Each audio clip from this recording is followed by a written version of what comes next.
사랑하는 주양교회 성도 여러분, 안녕하세요. 이병철 목사입니다. 오늘도 하나님 아버지의 베풀어 주시는 사랑과 은혜 가운데 풍성한 하루가 되길 바랍니다. 6월 15일 월요일 셀라이프는 하나님만이 왕이시다 란 제목으로 본문은 신명기 17장 14절에서 20절까지 말씀입니다. 하나님은 이스라엘의 영원한 왕이십니다. 그래서 이스라엘 백성들은 하나님의 통치와 다스림을 받으며 살 때 가장 행복하게 살 수 있습니다. 그러나 하나님은 이스라엘 백성들이 가나안에 들어가면 주변 민족들의 영향을 받아 왕을 세울 것을 아셨습니다. 하나님을 왕으로 모시고 각자 하나님의 말씀을 배우고 익히면서 순종하면 가장 이상적일 수 있는데 이론과 실제가 다릅니다. 지도자가 없으면 사람들은 자기 소견에 오른 대로 행동합니다. 그래서 사람들은 왕을 필요로 합니다. 하나님은 이것을 아셨습니다. 그래서 하나님은 왕에 대한 지침을 분명하게 주십니다. 고대 근동에서 왕은 거의 무제한의 권력과 권위를 부여받았습니다. 왕이 자기 마음대로 통치하면 나라 전체가 엄청난 위기에 빠집니다. 그러나 왕이 하나님께서 주신 지침을 따라 통치하면 나라는 번성하고 백성들은 평안하게 됩니다. 하나님께서 왕을 세우실 때 제시하신 기준이 무엇인지 살펴보겠습니다. 첫 번째는 하나님께서 택하신 자를 세워야 합니다. 이스라엘 백성들이 왕을 세우고자 할 때 임의로 세우는 것이 아니라 하나님께서 선택한 사람을 세워야 합니다. 즉 사람들이 보기 좋은 왕을 세우는 것이 아니라 하나님이 인정하는 사람을 세워야 합니다. 이스라엘의 왕은 단순한 왕이 아닙니다. 이스라엘의 왕은 하나님의 충실한 대리자가 되어야 하기 때문에 하나님이 선택한 사람을 세워야 합니다.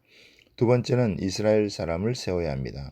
하나님은 이스라엘 백성들이 왕을 세울 때는 타국인을 세워서는 안 된다고 하셨습니다.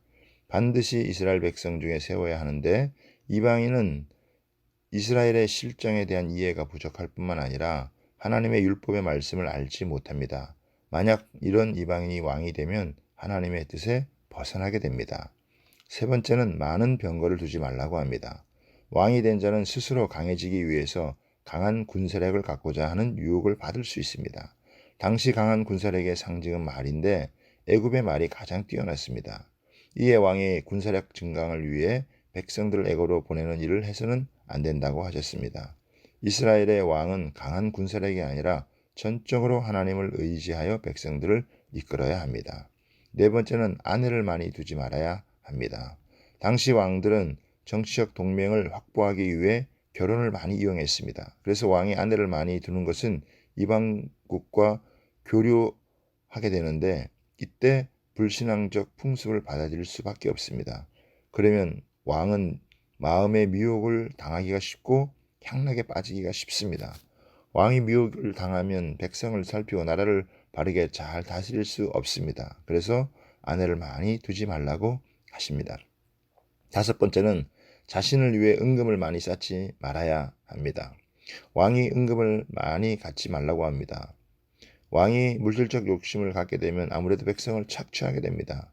그렇기 때문에 많은 재물을 가질 생각을 하지 말고 오히려 자신의 마음을 백성에게 두고 부지런히 살펴야 합니다. 여섯째는 하나님의 말씀을 가까이 해야 합니다. 왕은 율법책을 평생에 자기 옆에 두고 그의 하나님 여호와를 경외하기를 배우고 율법의 모든 말과 규례들을 힘써 지켜야 합니다. 그러면 교만해지지 않고 좌로나 우로나 치우치지 않고 바른 길로 갈 수 있습니다.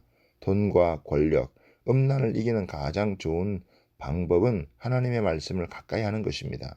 왕이 그 직분을 잘 감당하면 하나님은 그와 그의 자손이 왕위에 있는 날이 장구하게 될 것이라고 약속하였습니다. 오늘도 우리의 모든 것을 책임져 주시는 좋으신 우리 하나님을 왕으로 섬기며 기쁨의 날을 보내기를 바랍니다. 감사합니다.